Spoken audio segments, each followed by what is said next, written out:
Scrappy Peep Suzanna here today to share with you a faux grid. Well, it is a grid, but a Christmas layout that has a grid look to it, created with the Elle Studio November kit.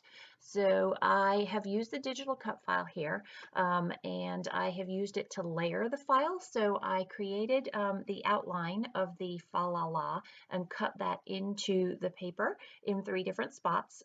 So top left, top right, and then bottom middle. And then the actual file itself, so I cut it as one cut, is the fa la la that is overlapping. And then I also used the digital cut file that was the Christmas trees, and I cut that from green. And so I have little Christmas trees to put there, the perfect little triangle shape for the A, as well as just a few other places to intersperse color throughout the layout. So I am backing that outline with 3 of the different papers from the Wonder paper stack, and then I'm going to lay that actual white cut that is the center, so the actual cut itself, back onto that, and that will create 3 of the rectangles where for decoration to the page there.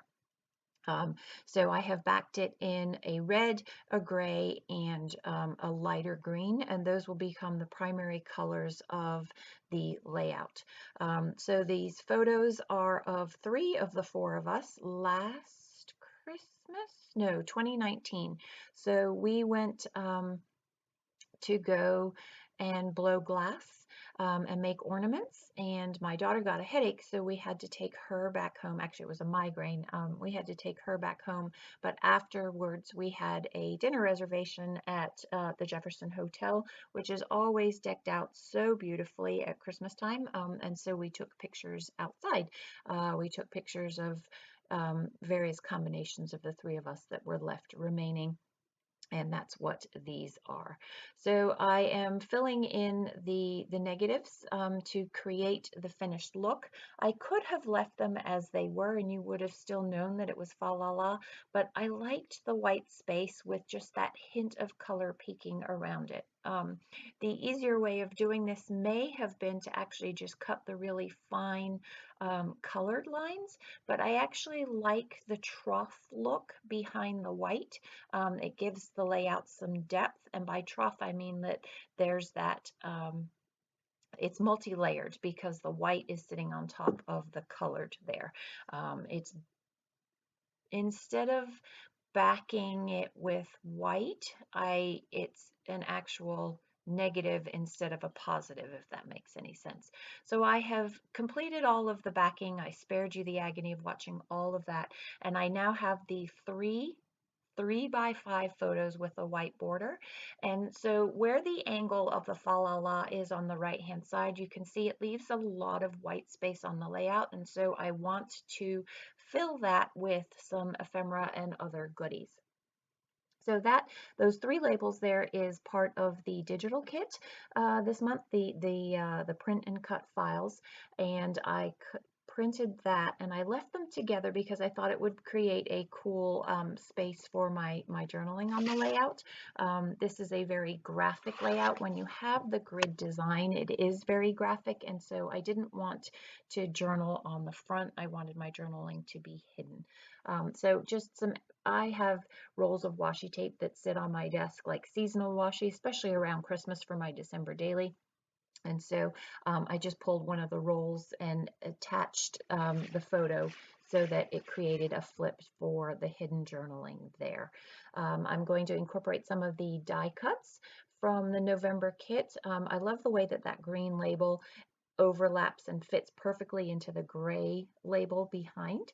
I'm going to pop that up on some foam, so it's kind of like a handle, like a door handle, to lift that, because there's no indication otherwise that you would lift it.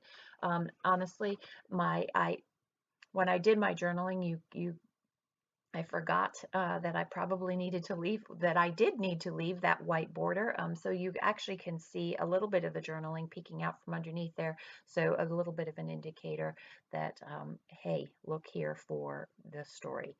So I'm using a lot of the 3x4 cards here. Some of them are the printables, and some of them, so that Joy is from the actual kit itself. Also, this month you have this really cool rainbow of date labels.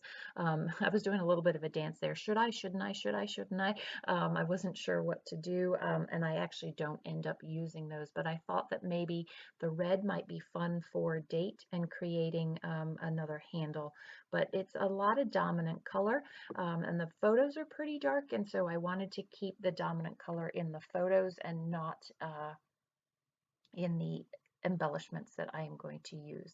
So I wanted the number 1, number 2, number 3 because there are 3 photos from this, and so getting maximal use out of my kit, I am going to fussy cut the no 1, no 2, and no 3 for number, and put that on each of the photos.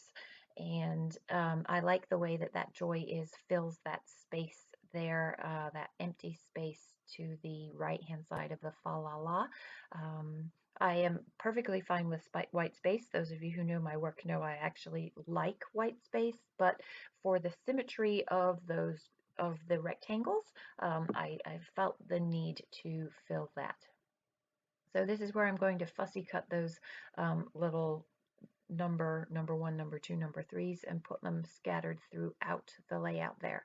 So you can see at the top right there on that fa la la, there's that triangle that is created by the white space. And so my next objective is to fill that because it bothers me. Everything else is pretty rectangular and pretty bound in a box, but that needs some filling.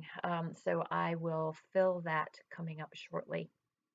Also this month, you have these really awesome heart stickers, chipboard pieces that are gold foiled.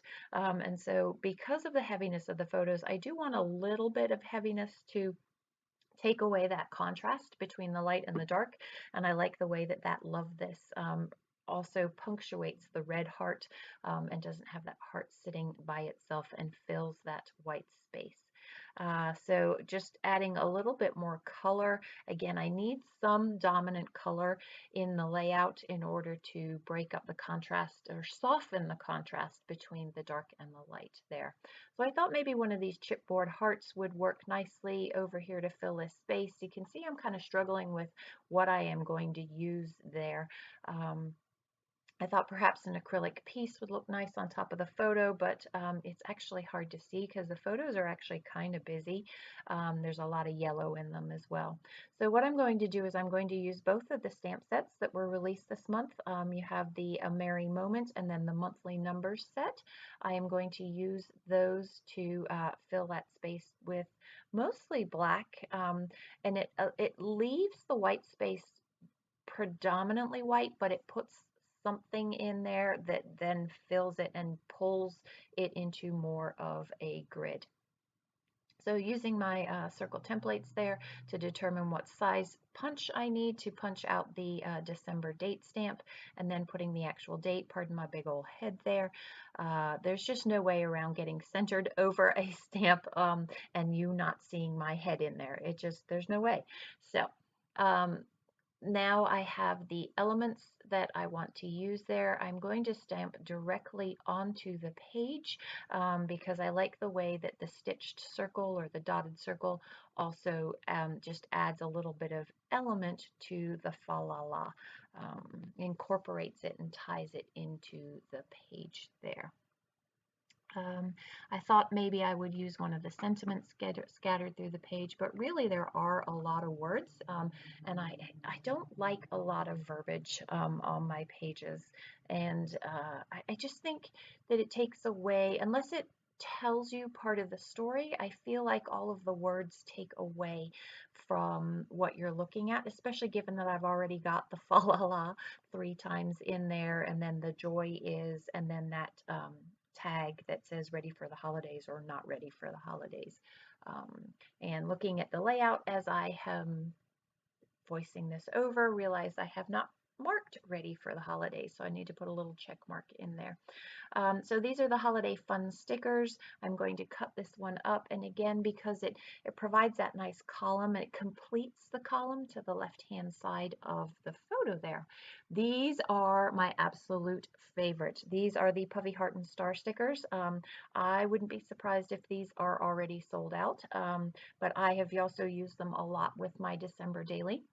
The December Daily kit this month has this whole collection of colors. It's not just red, green, gray.